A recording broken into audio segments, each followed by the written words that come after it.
Drew Brees named the NFC Offensive Player of the Month for his performance in December. 15 touchdowns, no interceptions for Brees. Saints were 3-1. They're peaking. Set an NFL record for completion percentage in the game versus the Colts, where he was 29 of 30. That's 96.7. I was at that game. He also became the all-time leader in touchdown passes on that same night. So Brees named the NFC Offensive Player of the Month for his performance in December. That's Hunt Palmer. You usually hear him on Fridays. Ben Mintz has partied for 3 straight nights in Atlanta with widespread panic and asked for the Thursday off and see if he could bump to Friday with Mincy being as consistent as he has been just with his arrival, not with his picks this season.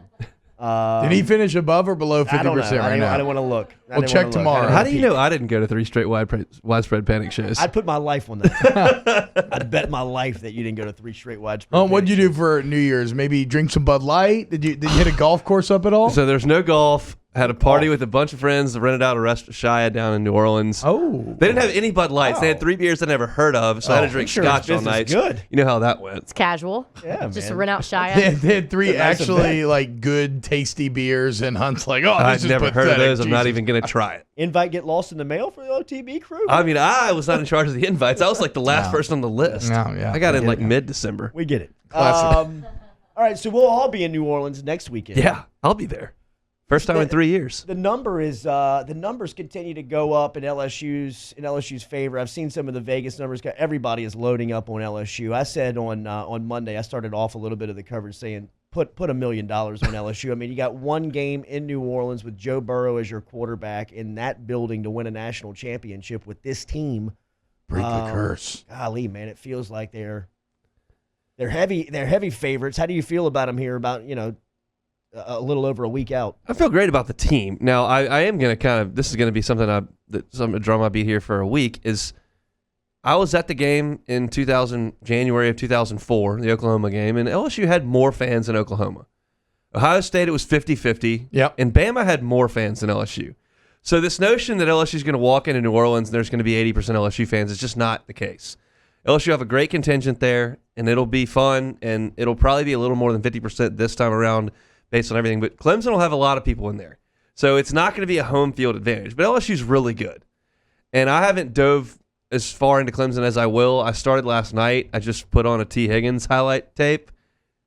That dude. Yeah. He's Jamar Chase in Malachi Dupree's body. I mean, he's really, really good. Now the rest, I haven't. That's like literally all I've done looking at Clemson is I look. Justin Ross could go too. No, he can run. I mean, he's fast. And when you go to Clemson, and I've heard of you in recruiting, that says something about your recruitment, because I don't follow it as closely as most people do, and those two guys are right there. And then obviously they got a great quarterback. But I feel really good about this LSU team.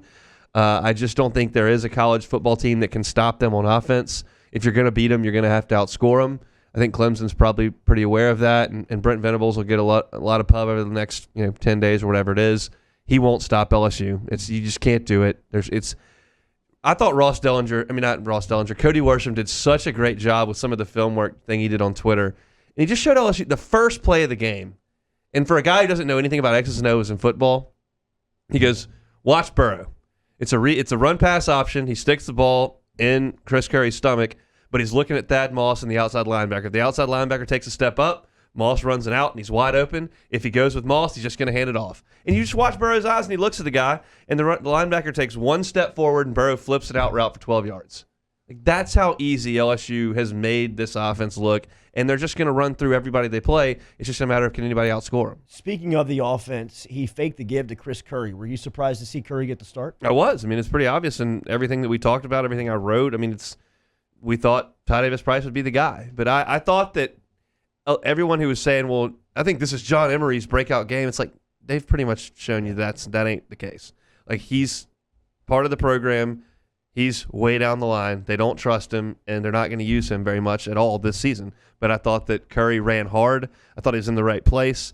It didn't look quite the same as Clyde. We saw him go kind of pistol and run it downhill a little bit more like we thought. But I thought it'd be 3 and not 24. So with the fact that it was 24 and the fact that he played really well, like, do you think that carries forward? If Clyde is fully healthy for Saturday, is the only other back you see maybe Curry? Or the first other back? But the point being, one of Hester's stats he uses the most is that Clyde his usage rate is like top 5 in the country. He's over 90% of the snaps. That's what's going to happen in the national championship game. He's going to play 90% of the snaps. You think he'll be fully healthy enough to play over 90% of the snaps? I mean, you saw it was 2 weeks from the injury to the game, and you saw what he was able to do. And then he's got 2 weeks from the game to the next game. I mean, he'll be fine.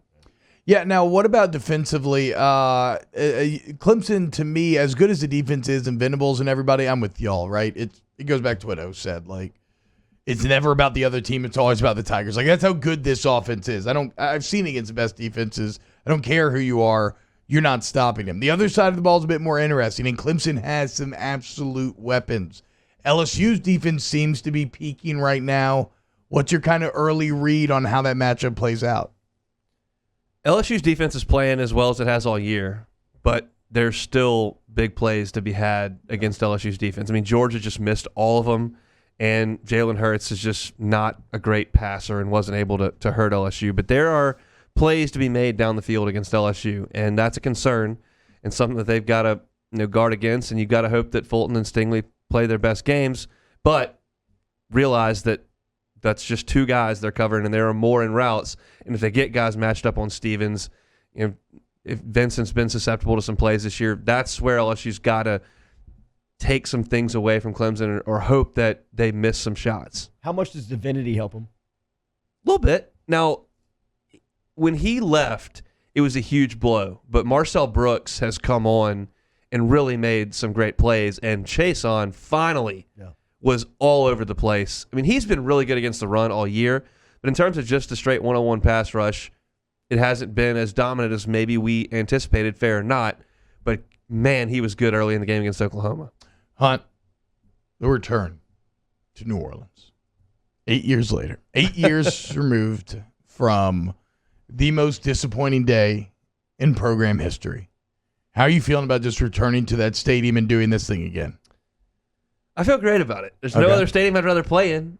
And this team is – you've been on this, T-Bob, and I'm fully there too. If you are looking at this going, I don't think we can win this game. If you have any negativity that's running through you, at this point, what could they have done through 14 games to sway your opinion? I'm just fully on board of this is a great team. This is a lot of fun. We're going to go down there. We're going to win. That's how I feel. Because this team is so good. What they do on offense is so easy. They've got explosive playmakers and pros all over the defense. Yeah, Clemson's really good, and Clemson's got a chance to win the game, but I'm fully on board if this team's going to go down there and win. So Hunt is not just a football guy, Jordy. He also hosts Hoops with Hunt, which you can catch daily. When's conference play starting up? Saturday. Oh, in the Tommy Bowl. Getting hyped? Yeah, I mean, this was something that I was on earlier this week in the podcast that I'm certain no one listened to because this town is just eating up a football. Yeah, I mean, if my question was any indication, right? But I should know when the first I looked at the game schedule and how it lays out, and I think that it's very possible that LSU can start conference play 4-0, and that would be really good to build up a little cushion because there is not a point in the schedule that you could look at and go, ooh, there's a break. They can rip off 4 or 5 in a row. There's always a stumbling block right there in front of them. Not that they can't, but you just can't lay it out. But I think Tennessee lost their best player. He is their point guard's out for the year, Lamonte Turner. They've scored 40-something points in 2 of their last 4.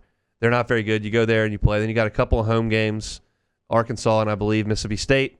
And then you go on the road and play a terrible Texas A&M team. I think 4-0 is attainable, and that would be really good for them to start that way. Nice, confident starter on Saturday. If you can go to Thompson Bowling, get a win in Knoxville on the road, even with or without their best player, just the environment and the road trip alone to win there would be a nice little boost heading into conference play. No doubt, and it's one that you'd have looked at back in November and said, oh, they're gonna lose that one. But Tennessee they've lost 3 of 4. And they're just not playing very well at all because they haven't found an identity once Turner went down. Will they be Will they be able to overcome the lack of a point guard on this team? You think? I mean, what is overcome? They're not going to make the Final Four, but they've got a chance to win a lot of SEC games. In a bad league, you think they can win the league? No, Kentucky's a lot better than them, and I think that now, I think so. And I think Florida is finding themselves on offense, and they've got really good size. They're better than LSU. I think they can absolutely go 12-6 if they play well, but it's not going to look like it did last year.